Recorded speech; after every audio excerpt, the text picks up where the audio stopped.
Hello students, welcome to Sayyida's English Academy. Students, today in this video I am going to do line by line explanation of the first chapter of class 12 CBSE, the last lesson, and it is also the last chapter of class 10 ICSE. That means it is important in both the boards and so many questions are asked every year from this chapter. So before we start the story, we must understand the background. Otherwise, we will not be able to make out the real meaning of the story.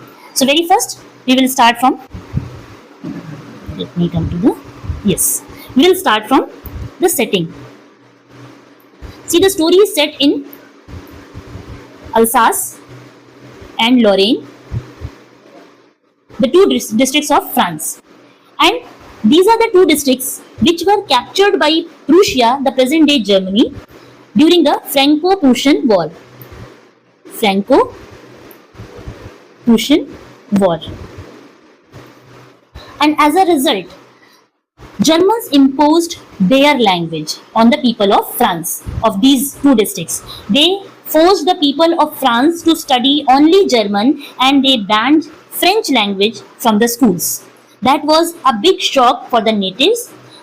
So, what do we understand from the story is that it's not just about school, it's about the loss of identity. Loss of identity. I hope you people will keep memorizing these points and they will also help you in writing your answers. Now, let us start with the character. Let me come to the point. Yes, the character. The first and most important character is Franz. He is a young boy but also lazy and careless. He is a lazy and careless boy. He is the protagonist and the narrator of the story. The story is narrated by Franz in the first person narrative. And then M. Hamel, second important character. He is a very strict but a dedicated teacher. He is a very dedicated teacher who teaches Franz in his school. And not just this, M. Hamel is also a symbol of patriotism, because in the end of the lesson you will see his very moving and emotional speech where he makes everyone realize of not valuing their language and culture and their education. So we will see throughout the story, we'll see how these characters change as the story grows. Another important thing that this story is going to highlight is that language is equal to identity. The story mainly talks about, let me clear it, identity and education is equal to power. And then last, delay is equal to regret. So these are the topics that we will learn in this story, that language is something that brings our identity, and education is very powerful tool in our hands. If we are educated, then we are very powerful, and then delaying to learn something or delaying in anything will only bring regret in our life. So these are the important points that we will be highlighting in the story. Now before I actually come to the line by line explanation, I would ask you to focus on the changes in the feeling of the boy Franz, atmosphere of the classroom, which is another very important, then the tone of M. Hamel. These are the three things which you have to keep in mind. And one more thing, that regret and emotion. Let me write it down so that it remains with you. Regret and emotion. Actually, these are the things which will be discussed in the story. Now, let us come to the line by line explanation. So the Franz young boy is ready to go to his school and he is narrating what happened that day when he went to his school, right after the notice that came from the German soldiers. I started for school very late that morning and was in a great dread of scolding, especially because M. Hamel had said that he would question us on participles. Now the boy is hurrying for his school and he is also very fearful. Dread of scolding. He is fearful of getting a good scolding from his teacher M. Hamel, because he had given them a homework to prepare participles, the grammar, topic of grammar. and I did not know the first word about them. But the boy was completely unaware even of the first word of the participle. That means he was a careless boy, and therefore, even when M. Hamel gave him the homework, he did not prepare it. For a moment, I thought of running away and spending the day out of doors. So, out of fear, what was running in his mind, that he was thinking of fleeing from his school. He did not want to attend his school, and that he wanted to spend the day out of doors. It was so warm, so bright. The birds were chirping at the edge of the woods, and in the open field back of the sawmill, the Prussian soldiers were drilling. Look at the atmosphere of the surrounding. Why he wanted to skip his school and go to enjoy nature? Because the day was very warm and bright. Even the birds were chirping. And at the back of the sawmill, Prussian soldiers who had recently captured that city, that district, were also drilling there. So all of these things were very fascinating. It was all much more tempting than the rule of participle. So these things were more tempting to the boy than his own homework or the lesson participle. But I had the strength to resist. But somehow he got the courage and thought of going to school, hurried off to school and decided to go to school. Now let us see, once he decided to go to school, what happened and what all the things he saw during while he was going to the school. When I passed the town hall, there was a crowd in front of the bulletin board. Now, when he was moving to his school, then he passed by a town hall, and outside the town hall there was a bulletin board, and there was a big crowd surrounded outside there.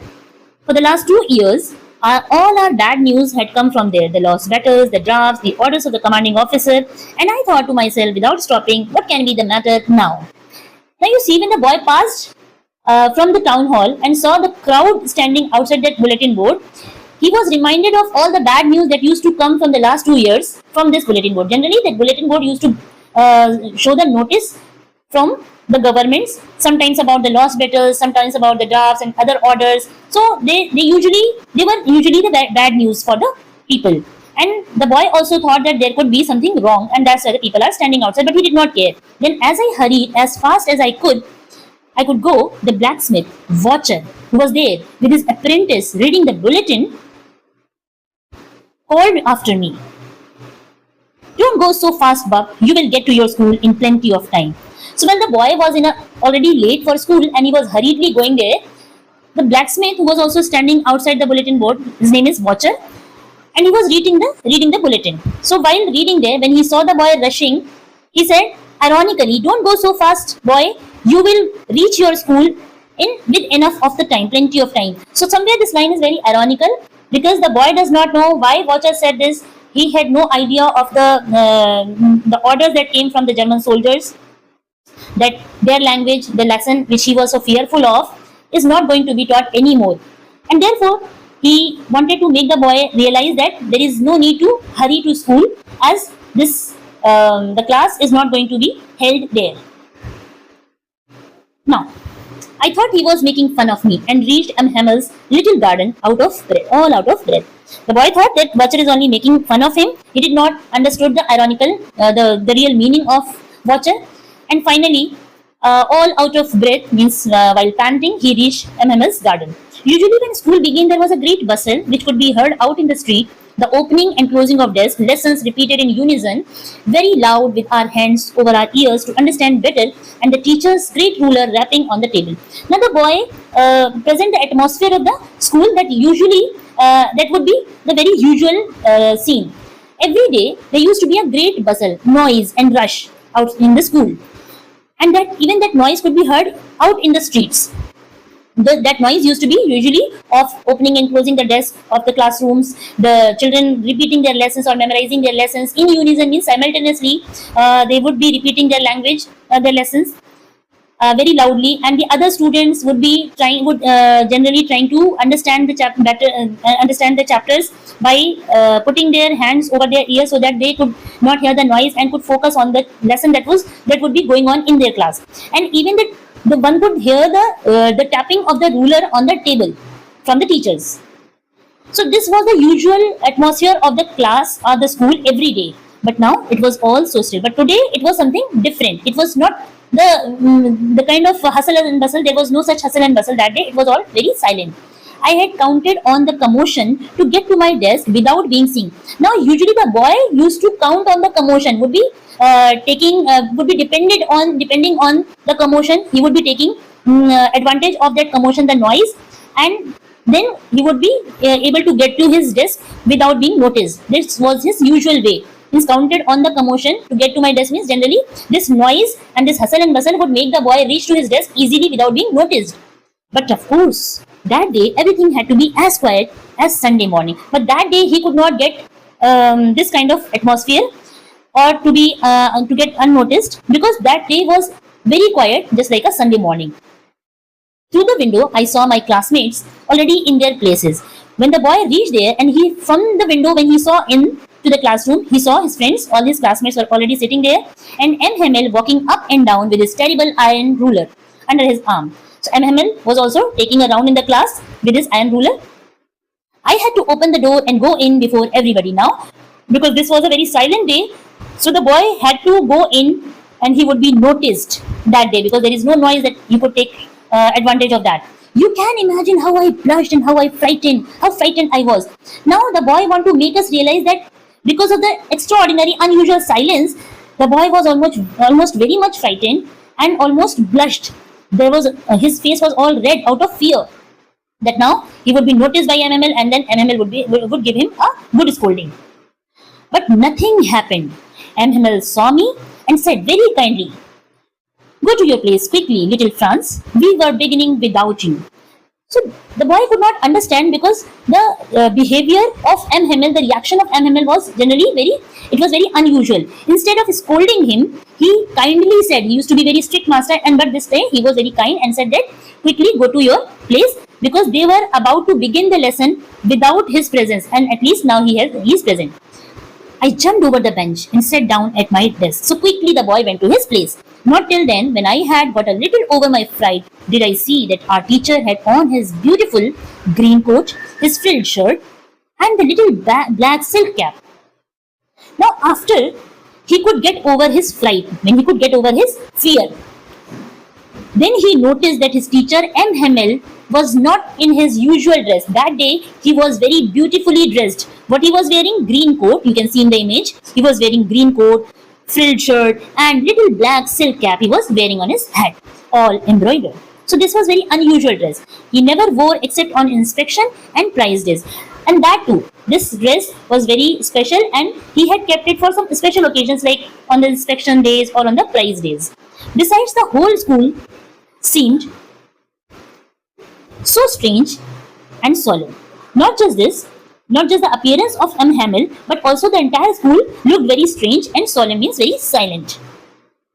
But the thing that surprised me most was to see on the back benches that were always empty, the village people sitting quietly like ourselves. See, so many surprising and strange things the boy noticed. The first, that the atmosphere was quite silent, unusually silent, and that M. Hamel also treated him very kindly. Then the another unusual thing that M. Hamel was not dressed in his usual dresses, but he was wearing the finest dress that he used to wear in some special occasions. Now the last, some very important and very strangest thing that he noticed was that usually the back benches of the class used to be very empty.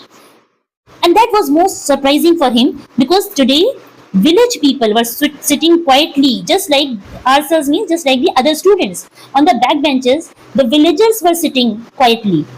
Old Hauser with his three-cornered hat, like you can see in the image here, the former mayor, the former postmaster, and several others besides. So who were those villagers? They were the Hauser. He was wearing his three-cornered hat, and a mayor, and also the postmaster. Several others, and also some other people. Everybody looked sad. See, all of them were looking very sad. The boy is completely unaware of this sadness. The boy had no idea why everyone is this way. And Hauser had brought an old primer thumbed at the edges, and he held it open on his knees with his great spectacles lying across the pages. Now you see, everyone was looking very sad. And this Hauser, Hauser, he has also brought an old primer, means very old textbook. That was also thumbed at the edges, means it was damaged at the edges. This book was almost very old and very damaged. And he was holding it on his knees and also his spectacles were lying across the pages. He was looking at the pages. While I was wondering about it all, M. Hamel mounted his chair and, in the same grave and gentle tone which he had used to me, said, "Now, while the boy was all surprised, he could not understand anything. At that time, M. Hamel stood up from his chair, mounted from his chair, means he stood up from his chair, and in the very gentle and a very serious tone, grave and gentle means in a very serious and gentle tone, as he used to address the boy, he said, 'My children, this is the last lesson I shall give you. The order has come from Berlin to teach only German in the schools of Alsace and Lorraine. The new master comes tomorrow. This is your last French lesson. I want you to be very attentive.'" Oh, this is the reason of this unusual and strange atmosphere. What M. Hamel informed everyone, he said that that day it would be his last lesson of French language that he will give to everyone there, because Berlin has released an order that only German will be taught in these schools which have been captured by the Prussian soldiers. This is a very shocking news. The boy had no idea. And that the very next day a new master will come who will teach German instead of their native language, French. This is, and he also said that so this is going to be their last French lesson, and he also requested to be attentive. Now I'm going to put a tick mark here. Remember, see, here we are going to stop because the video is getting very long and one video cannot complete the entire explanation in one day. Therefore, very soon I will bring the second part of the story, and that would be hopefully shorter than this one, because here we had discussed so much in the very beginning regarding the background, the setting, the characters. So I wish you to be very attentive so that you do not regret like Franz, and do not miss my lecture. That would really be very helpful for you. I will meet you very soon in the next video. Till then, take care and bye bye.